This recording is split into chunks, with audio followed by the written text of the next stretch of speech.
Hey, everybody. If you will, and I hope you're doing well, I'm sure we all know by now. Well, I can't say we all know, but it's kind of common knowledge. It's been reported that small businesses make up the majority of the jobs. And as you can see on the screen, it says small business owners struggle to pay the rent. So listen to this brief comment. Since the pandemic, small business owners have the highest national rent delinquency rate. According to alignable.com, 43% of small business renters were not able to pay their rent in full or on time in April. That's up 4% from March and the highest since March of 2021 when the world was in the middle of the COVID 19 pandemic.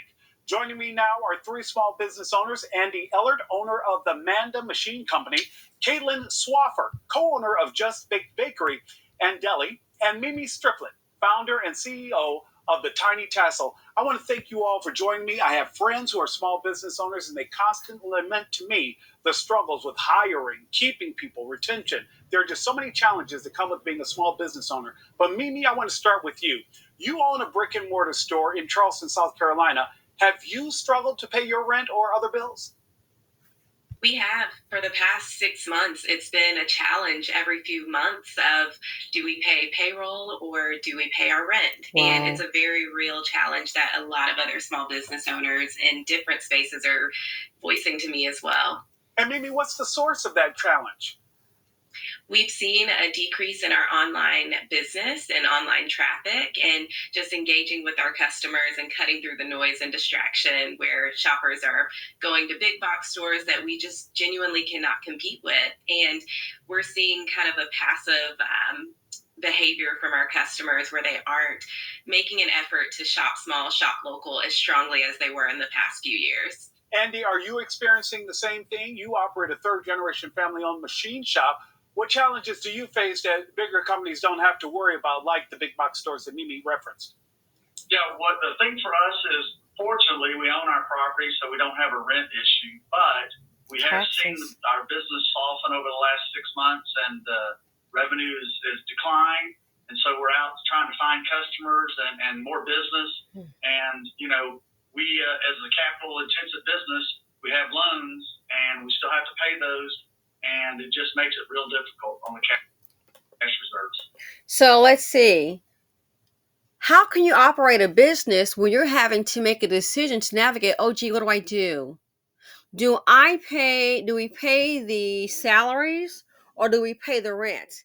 In business, those two things sort of aren't negotiable because number one, if you don't pay the rent eventually, unless you can catch up next month and a swarm of new customers come in,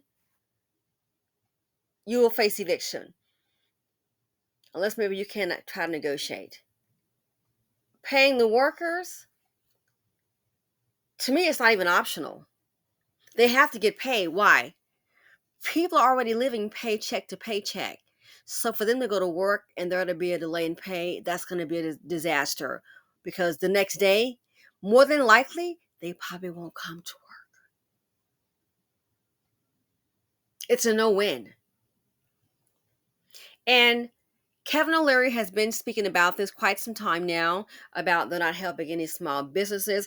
I really think that I think we're on a trajectory where they don't value, or maybe they don't want a small business. They want the big box store. That's what I really think. I think this economy will just kill entrepreneurship. It's hard enough as it is, but then to get there and then fall and have to do it, start all over, start a new business. Oh, maybe, hey, go find a job. That's non existent. People are being laid off multiple times. So, guess what? That's going to cause them to circle the wagon on their finances. It doesn't matter whether you have a degree or not. People are constantly losing jobs. And then the big thing is to try to find another job and then hope and pray it lasts. Because it is not uncommon to lose a job, work there a little bit, and then get laid off again. Companies are not, in my opinion, they're not being honest. I've had a person to tell me, who was a manager, how they're operating. Some of these jobs people are applying for and you may get, you're thinking, okay, this is a regular job, but what you don't know, the work that they have you doing, it's actually a temporary job. You just don't know it.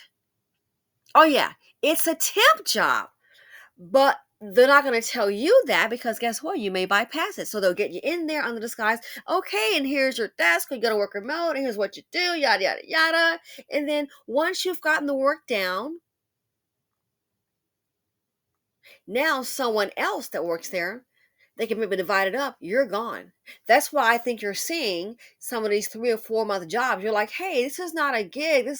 No, the work is more than likely piling up. So they want to make a dent. They're not always being transparent to say this is a temporary job. They're saying you it's a job, here's a position, and then, oh my gosh, budget cuts, restraints over things, and yeah. Sometimes those things can't just happen, but let me tell you, sometimes it's planned.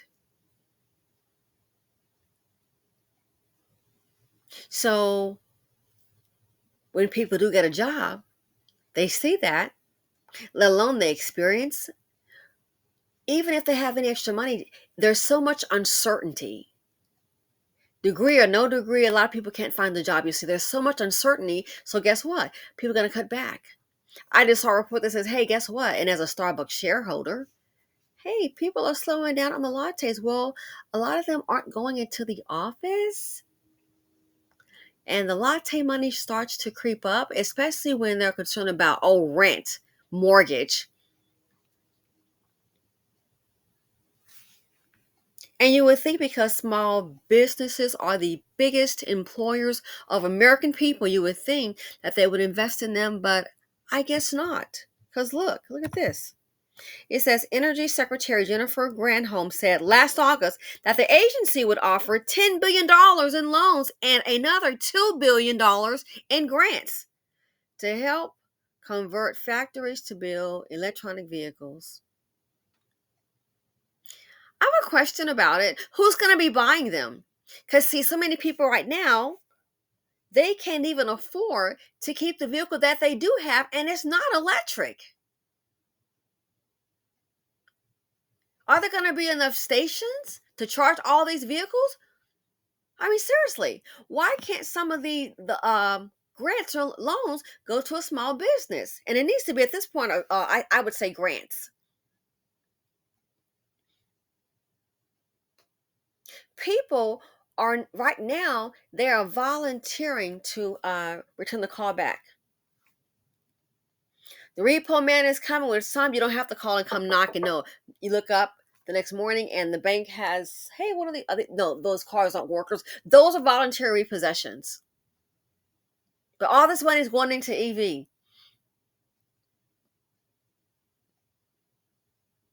It's like, oh, the mortgage, was it the mortgage rate or interest going to, plunge or go down? Yeah, you think so? Because some people are already right now, they're in pre-foreclosure or they're in foreclosure. So guess what? They're trying to stay in the home. You think it's going to be a lot of people rushing to buy a home? So this here, it's interesting to me. If small business owners are struggling to pay the rent, how can they be profitable? When you have to decide, when there's an issue whether to pay the rent or the employees, got a major problem. Because those two have to be paid.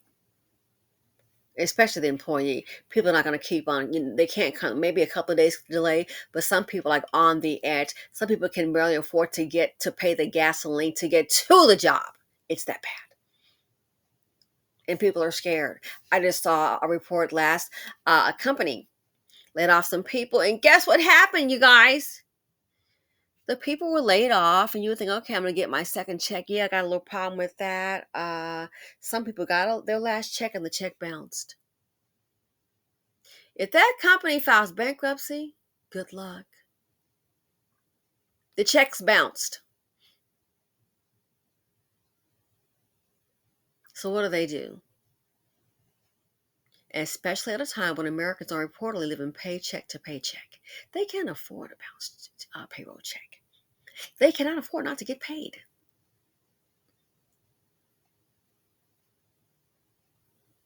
And I hope none of them took on those SBA loans, because if you did, that's a whole nother nightmare that's coming for you. A whole nother nightmare. Anyway, thanks for watching. Let me know what you guys think. Feel free to comment, like, subscribe, and share, and I'm out.